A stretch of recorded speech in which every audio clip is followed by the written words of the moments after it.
Listo. Bueno, buenos días. Cuando nosotros empezamos a estudiar medicina y nos, introducimos como este medio, sabemos y estamos completamente convencidos que pues vamos a estar estudiando constantemente porque las enfermedades cambian, sobre todo en cuanto a su diagnóstico y el tratamiento. Sin embargo, con el advenimiento de nuevas técnicas y el auge de campos como la genética, no solamente están cambiando las enfermedades que ya conocíamos, sino que se están caracterizando y estamos descubriendo nuevas enfermedades. En ese orden de ideas, la enfermedad que les voy a presentar a continuación es una enfermedad muy nueva, apenas descubierta en el año 2020. Y bueno, sin más preámbulo, pues, quiero hacerles como la presentación de las características principales de esta enfermedad. Mi nombre es Luisa Fernanda Jiménez, soy residente de reumatología de la Universidad Pontificia Bolivariana. La agenda que les propongo para el día de hoy consta de una introducción, epidemiología, patogénesis, la parte de las manifestaciones clínicas, el diagnóstico, hablar un poco acerca de la severidad, tratamiento y finalmente mis conclusiones. Entonces, a manera de introducción, la historia de esta enfermedad inicia en el año 2020 con esta publicación de este grupo investigador del Instituto Nacional de Salud de Estados Unidos, liderado por el doctor Beck y la doctora Ferrada, quienes, basándose en un enfoque de genotipo, es decir, haciendo una caracterización de las manifestaciones, de las similitudes genéticas en lugar de fenotípicas de una población de 2.560 personas, encontraron nuevas variantes en el gen UA1 que no habían sido descritas previamente en ninguna base de datos del genoma, en ninguna base de datos del mundo. Ellos hicieron luego la correlación con las características fenotípicas de estos pacientes y encontraron que tenían unas manifestaciones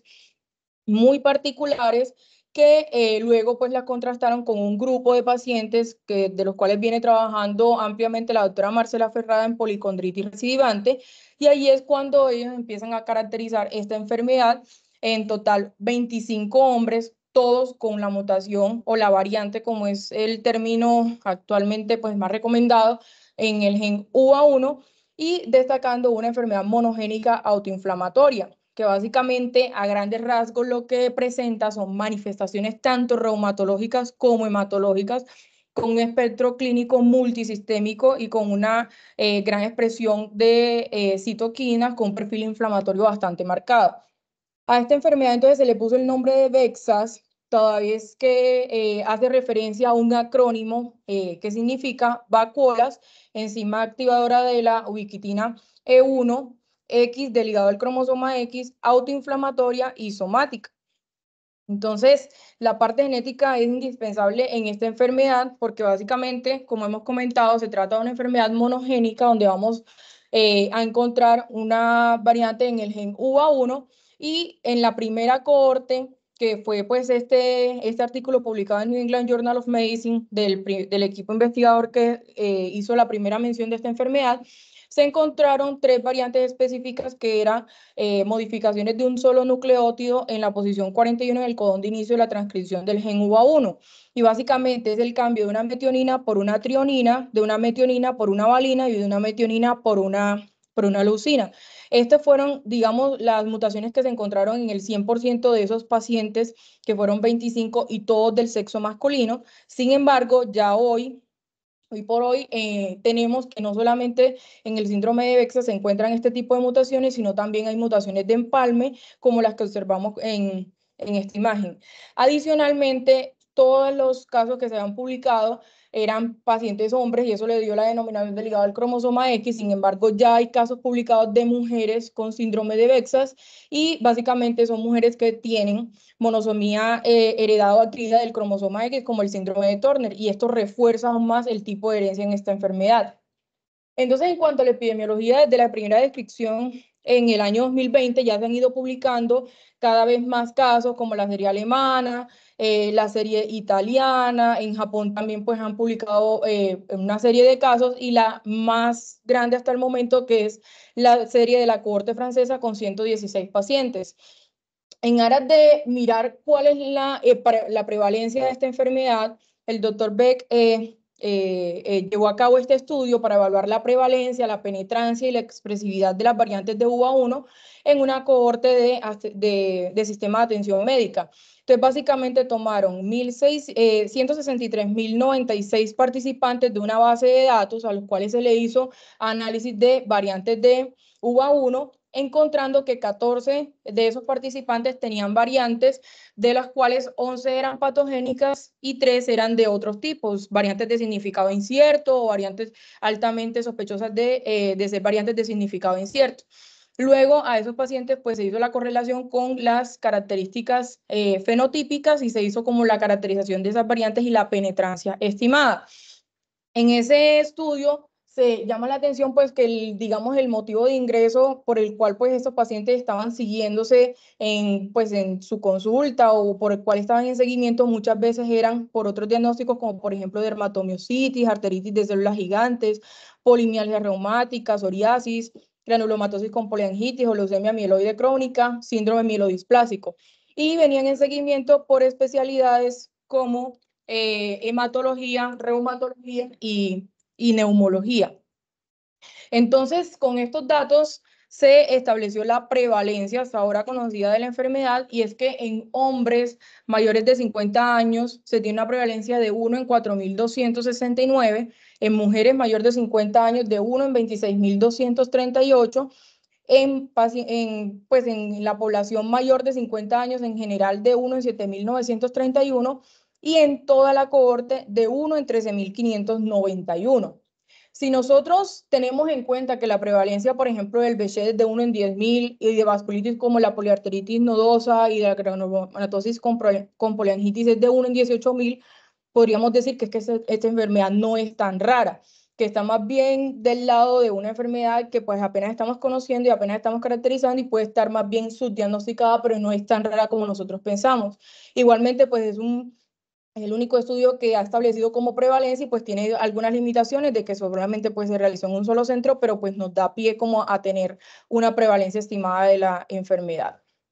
Entonces, en cuanto a la patogénesis, ya sabemos que en esta enfermedad pues hay una mutación somática del gen UVA1 que se presenta en la edad tardía, suele ser en hombres mayores de 50 años y principalmente en células mieloides progenitoras inmaduras. Básicamente, a grandes rasgos, lo que sucede es que este gen UVA1 codifica una enzima, que es la enzima activadora del modificador similar de la ubiquitina 1 o E1, que participa en la ubiquitinación, que sabemos que es un proceso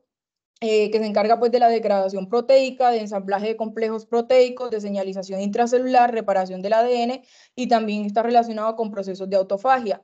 Básicamente lo que sucede en esta enfermedad es una mutación con déficit, con pérdida de la función, lo cual se va a traducir en una disminución de la actividad de la enzima con consecuente disminución de la ubiquitinación y de la degradación proteica. Entonces, en esta enzima puntualmente tenemos dos isoformas, la isoforma nuclear denominada UVA1A y la isoforma citoplasmática UVA1B, que es la que principalmente se afecta en el síndrome de Bexas. Entonces tenemos que de acuerdo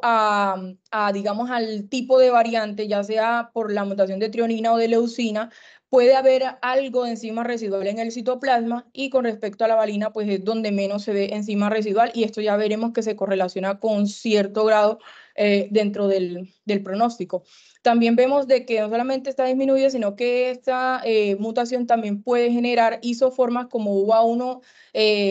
1C, con lo cual pues también se relacionan con las manifestaciones clínicas de la enfermedad.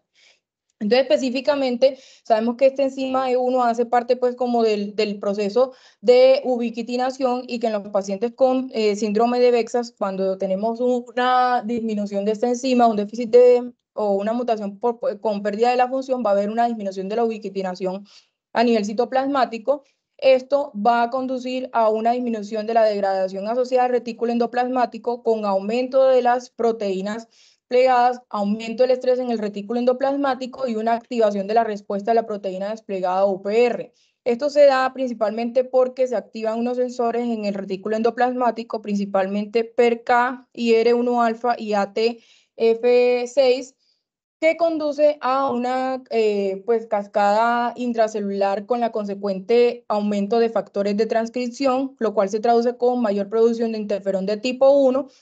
y esto va a desencadenar pues como la cascada inflamatoria y las manifestaciones de la enfermedad. Igualmente, no solamente pues afecta la vía de la UPR, sino que también va a haber compromiso de vías de muerte celular, apoptosis, necroptosis, netosis, con lo cual pues todo ello se va a expresar finalmente con una inflamación sistémica, aumento de citoquinas y activación del sistema inmune.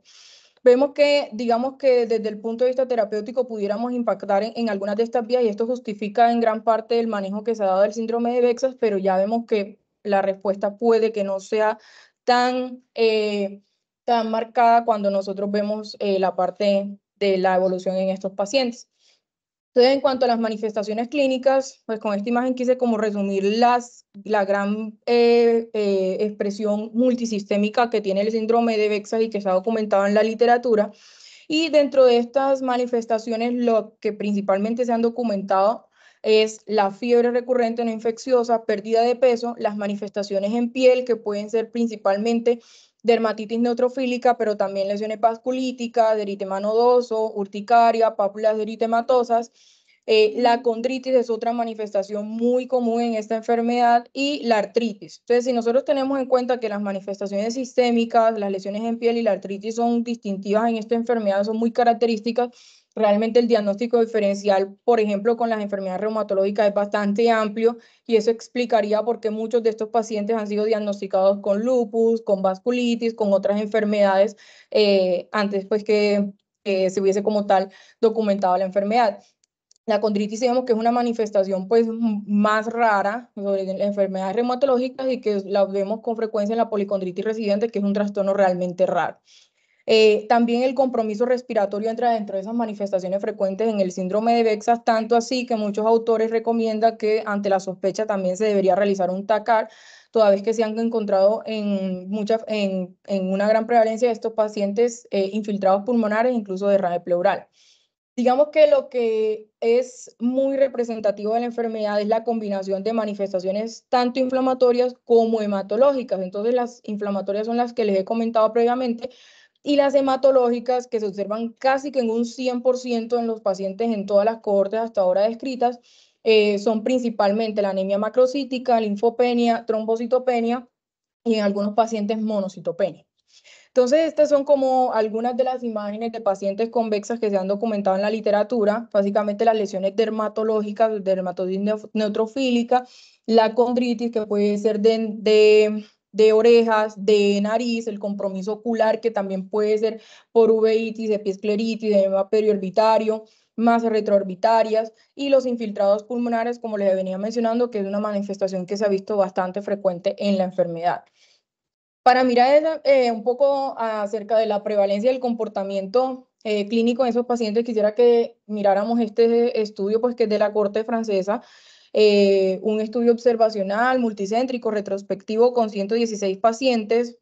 con seguimiento desde noviembre de 2020 y mayo de 2021, donde básicamente se hicieron la caracterización de las manifestaciones clínicas de la enfermedad, encontrando que el 95% de los participantes de los pacientes eran de sexo masculino, la edad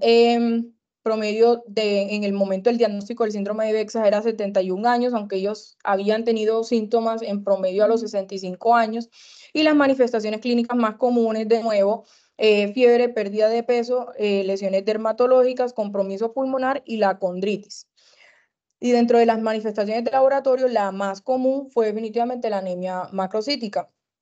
Entonces, en ese estudio ellos quisieron ir más allá y por medio de análisis jerárquico establecieron 3 grupos de pacientes o clústeres, encontrando pues manifestaciones clínicas similares en cada uno de ellos. Entonces vemos que los pacientes del clúster 1 eran pacientes que tenían una enfermedad,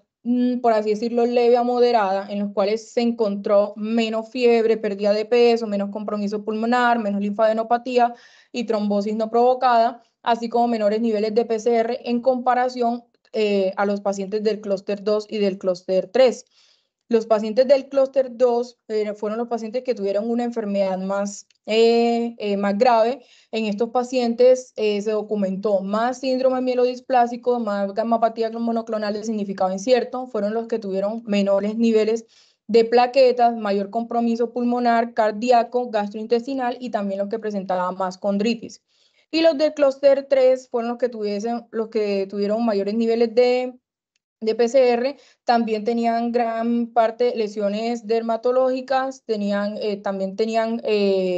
menores manifestaciones de condritis, y también en estos pacientes pues, fueron los que mejores tasas como tal, también tenían como tal las mayores tasas de fiebre y de pérdida de peso y fatiga. Entonces, ellos fueron un poco más allá y también quisieron mirar cómo era el comportamiento en esos clústeres. Recordemos que el clúster 2 eran los pacientes que tenían más síndrome mielodisplásico, y lo que se encontró en los análisis de supervivencia y lo que vemos en la gráfica de Kaplan-Meier es que los pacientes de clúster 2 tenían una menor sobrevida en comparación a los pacientes del clúster 1 y del clúster 3, y ya vamos viendo de que ciertas manifestaciones sí se asocian a mayor severidad. Con respecto a la condritis, puntualmente quise traer este artículo porque vemos que las otras manifestaciones son muy compartidas en otras enfermedades, pero la condritis es una manifestación que pues nos obliga a pensar también en policondritis recidivante, y la doctora Ferrada quiso mirar pues cómo era el comportamiento de los pacientes con condritis con policondritis recidivante versus pacientes convexas. Y lo que se encontró es que los pacientes convexas tenían más fiebre, con respecto puntualmente a la condritis, ellos hacían más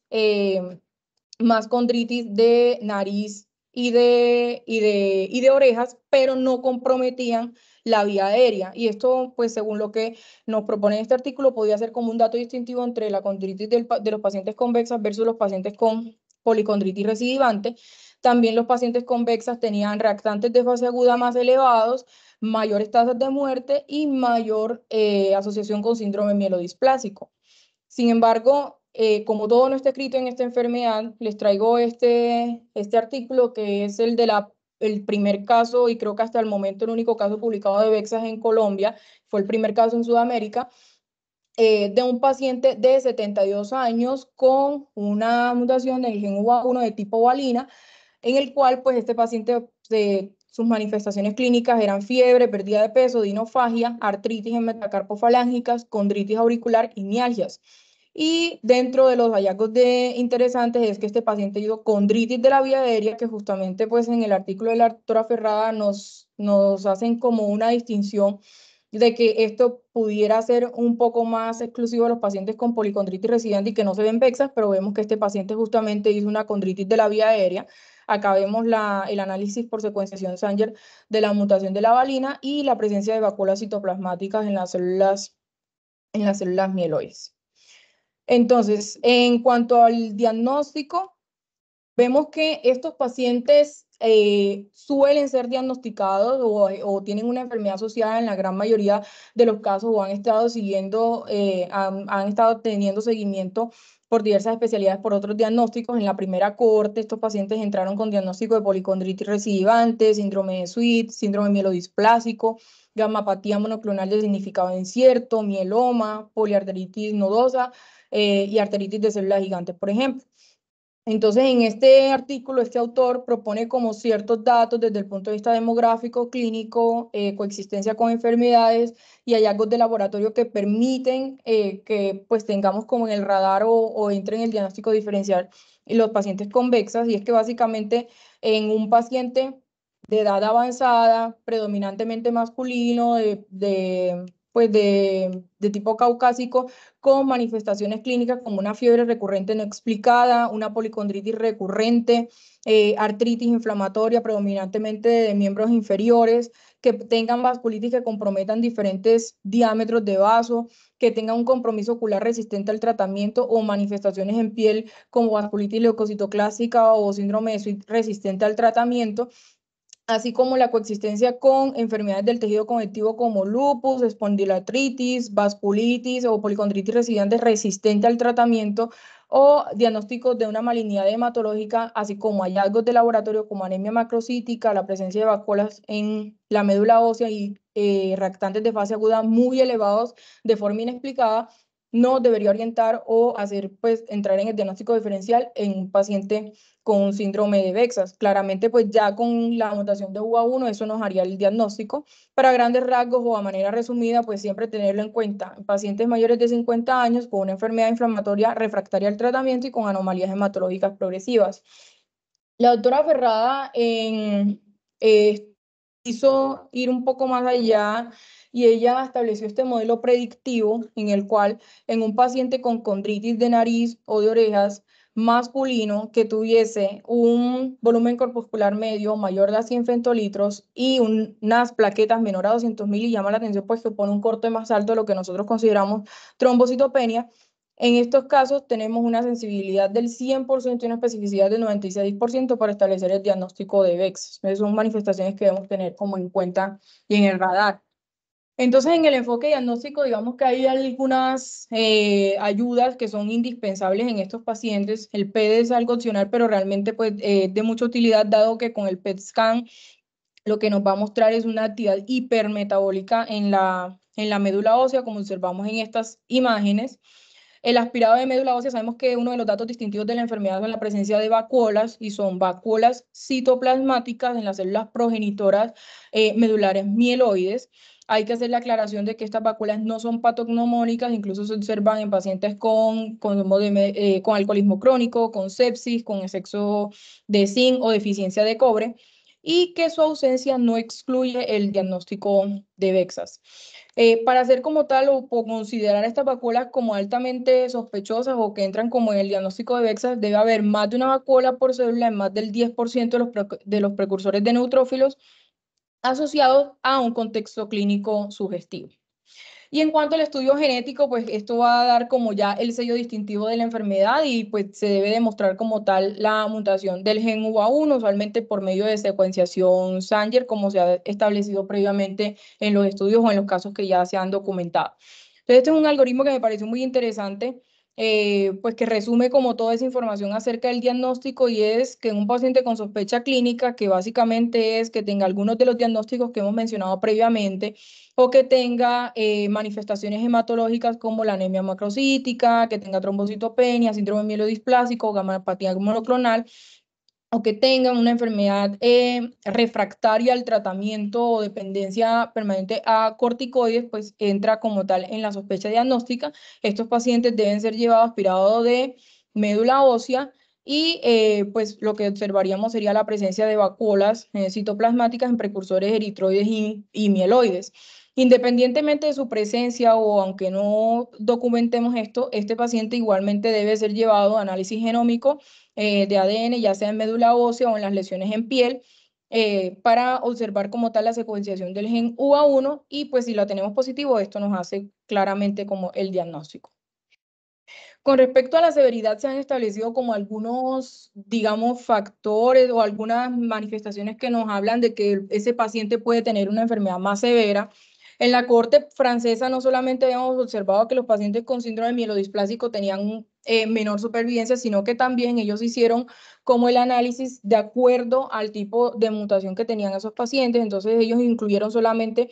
las mutaciones clásicas, por así decirlo, la de la valina, la trionina y la leucina, y encontraron que la mutación de la valina es la que se asocia con una menor supervivencia. En este otro estudio, que es el estudio británico, que es el segundo más grande hasta ahora de pacientes con síndrome de VEXAS, que incluyó 84 pacientes, incluyeron también las variantes clásicas. En este estudio, ellos también hicieron como la correlación de las manifestaciones más comunes de acuerdo al tipo de variante, encontrando entonces que los pacientes con la mutación de la valina tenían más síndrome mielodisplásico, los pacientes con mutación de la leucina tenían más síndrome de Sweet, y los pacientes con la mutación de la trionina tenían más policondritis recidivante. Y cuando hicieron los análisis de supervivencia, observaron que nuevamente los pacientes con la mutación de la valina tenían una menor supervivencia que los pacientes con la mutación de la leucina o de la trionina.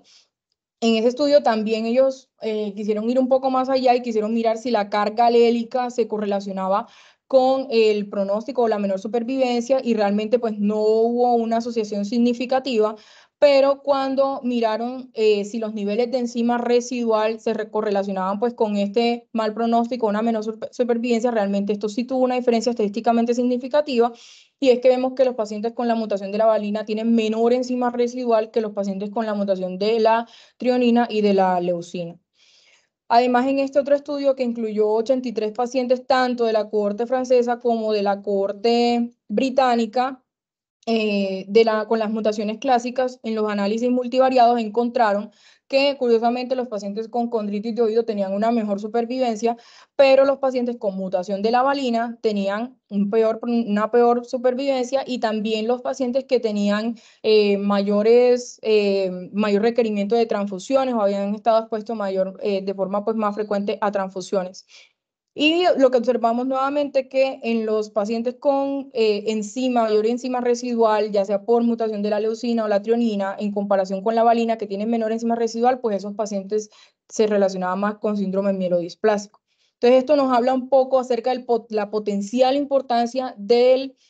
la caracterización genotípica al momento de elegir el tratamiento, porque esto nos puede establecer algunos perfiles de riesgo, y que pues en estos autores, por ejemplo, se atreven a mencionar que estos pacientes podrían beneficiarse, los pacientes con la mutación de la leucina, de la valina a alotrasplantes, se podrían beneficiar de alotrasplantes. Entonces, con respecto ya al tratamiento, esta imagen realmente resume como los diferentes targets que nosotros podemos tener.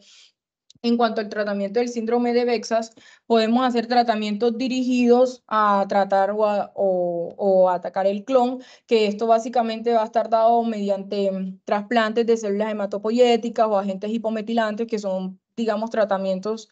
más del manejo del hematólogo. O tenemos esta otra vía o otra vía de tratamiento que son con respecto a bloquear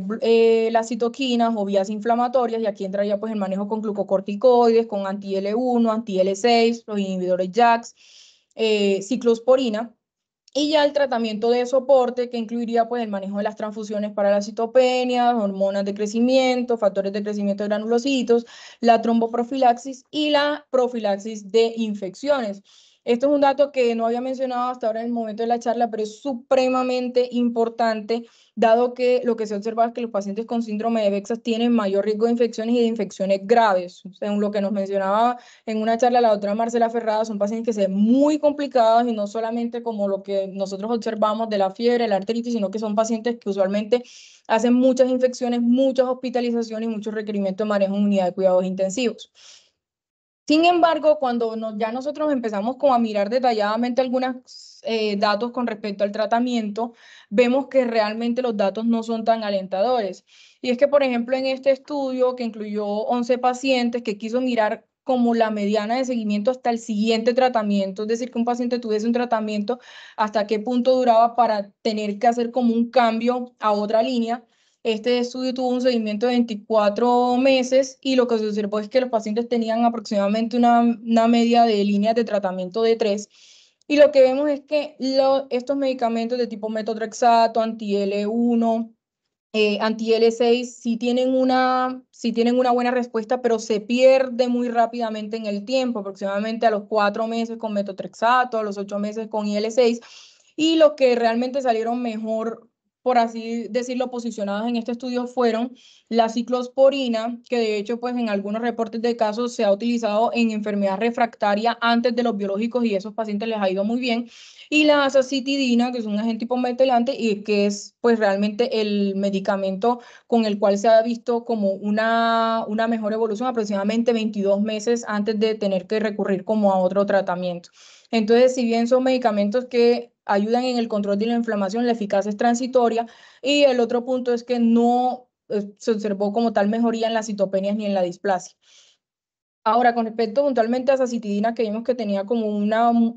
muy buena evolución en cuanto a esos pacientes en el tiempo. Este es pues un reporte pequeñito de 3 pacientes con enfermedad refractaria, pero lo que quería mostrar era que cuando esos pacientes pues, fueron tratados con azacitidina, hubo una mejoría ostensible en los niveles de plaquetas, en la hemoglobina, en el volumen corpuscular medio y los niveles de reactantes de fase aguda. E igualmente en médula ósea, a partir de que se dio manejo con azacitidina, también se vio una disminución de la carga clonal. Con respecto a los inhibidores JAK, este es un estudio que fue publicado en el año 2022 con 30 pacientes, 14 de ellos tenían neoplasia mieloide. Fue un estudio multicéntrico en 10 hospitales que quiso mirar,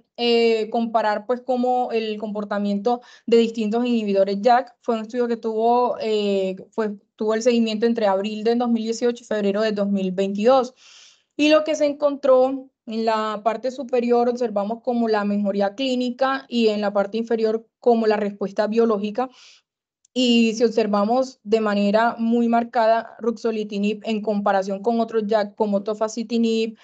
baricitinib, tuvo una mejoría marcada tanto en las manifestaciones clínicas como en la respuesta biológica, y esto básicamente dado por los niveles de reactantes de fase aguda. También en el tiempo fue el que más se mantuvo, el que menos requerimiento tuvo de cambio de tratamiento en comparación con otros JAK. Y también en comparación con los otros inhibidores JAK, ruxolitinib se relacionó con menores dosis de corticoides en estos pacientes. Entonces, a manera de resumen, mejor respuesta clínica y biológica, mayor remisión completa, menor glucocorticoides, pero resaltar que no es un tratamiento curativo. Sin embargo, pues nos da como unas luces acerca de qué inhibidor JAK usar, pues el que mejor comportamiento tiene es el ruxolitinib. Cuando ya hablamos puntualmente de tratamiento curativo, aquí pues entraría, pues la única opción que entra como en el arsenal terapéutico es el trasplante de las células hematopoyéticas. Este es un estudio multicéntrico que incluyó 19 pacientes con una mediana edad de 50 años, que eran pacientes con enfermedad refractaria, pacientes que ya habían sido tratados con ahorradores de esteroides tipo metotrexato, micofenolato, ciclofosfamida, con inhibidores de citoquinas, anti-L1, anti-L6, también con azacitidina, y que realmente seguían pues en una enfermedad refractaria, tenían una media línea de tratamiento de 5 y fueron sometidos a trasplante de células hematopoyéticas. Lo que nosotros observamos pues en este estudio, bueno, característicamente la gran mayoría pues tenía también VEXAS con síndrome mielodisplásico. Dentro de las mutaciones que más se incluyeron en este estudio fue la mutación de la trionina, seguido de la mutación de la valina. Las manifestaciones más frecuentes fueron reactantes de fase aguda o PCRs elevadas de forma inexplicada, fiebre no explicada, condritis, manifestaciones en piel, sobre todo de tipo síndrome de Sweet, infiltrados pulmonares y la presencia de vacuolas citoplasmáticas. ¿Y qué encontraron en estos pacientes? Entonces vemos que la supervivencia a 2 años fue de 74.2% y la mortalidad relacionada a trasplante fue de 25.8%. Toda vez que en este estudio fallecieron 4 pacientes, 3 por infección bacteriana y 1 por toxicidad del sistema nervioso central. Y bueno, los que quedaron vivos a 1 año están en remisión de la enfermedad y hubo una suspensión de la inmunosupresión entre 2 y 10 meses. Realmente, pues vemos de que no es un manejo inocuo, que tiene también una alta tasa de mortalidad y que no está exento de eventos adversos. Y bueno, las recomendaciones son básicamente que se debe reservar en pacientes con manifestaciones graves, con enfermedad refractaria, con mutación principalmente de la valina y que esté asociado a neoplasias. Ya para finalizar, este diagrama de flujo con respecto al tratamiento me pareció muy interesante porque resume como lo que hemos hablado hasta el momento, y es que cuando ya tenemos el diagnóstico de un síndrome de VEXAS, podemos evaluar el curso clínico, el pronóstico, determinando como las variantes de UVA1, ya como hemos mencionado, pacientes con variantes de tipo valina o con transfusión, dependencia a transfusiones o algunas variantes de riesgo en la médula ósea, tienen un alto riesgo, y estos son los pacientes que son más candidatos a trasplante de células hematopoyéticas. Y en pacientes con bajo riesgo podemos establecer el manejo médico, que igual pues estos pacientes también se benefician de esto, y es un manejo de soporte que básicamente es el control de las infecciones o la profilaxis de las infecciones, la anticoagulación, el manejo con transfusión de hemoderivados, y ya pudiéramos, digamos, mirar la parte de tratamiento desde las manifestaciones tanto inflamatorias como hematológicas. Entonces, desde las manifestaciones reumatológicas o inflamatorias, pudiéramos utilizar los corticoides, que usualmente se utilizan unas dosis media altas, y agentes anticitocinas como anti-L1, anti-L6 e inhibidores JAK.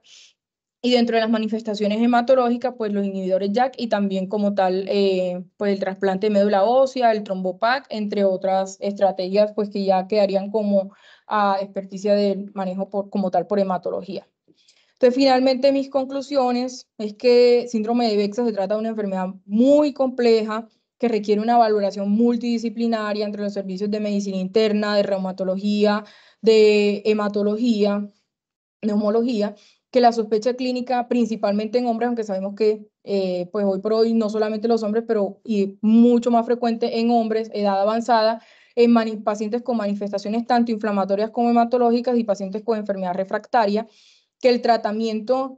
pues una iniciativa es evaluar el genotipo, dado que esto nos da perfiles de riesgo. Pacientes con mutaciones de la valina, pues son los que más se benefician de alotrasplante. Y ya el tratamiento, digamos, pudiera dirigirse de acuerdo a las manifestaciones, si hematológicas o inflamatorias, que pudiera ser mediante inhibidores JAK o agentes bloqueantes de citocina. Les dejo con esta frase: no diagnosticamos lo que no pensamos y no pensamos lo que no conocemos. Esto era lo que les tenía para hoy. Muchas gracias.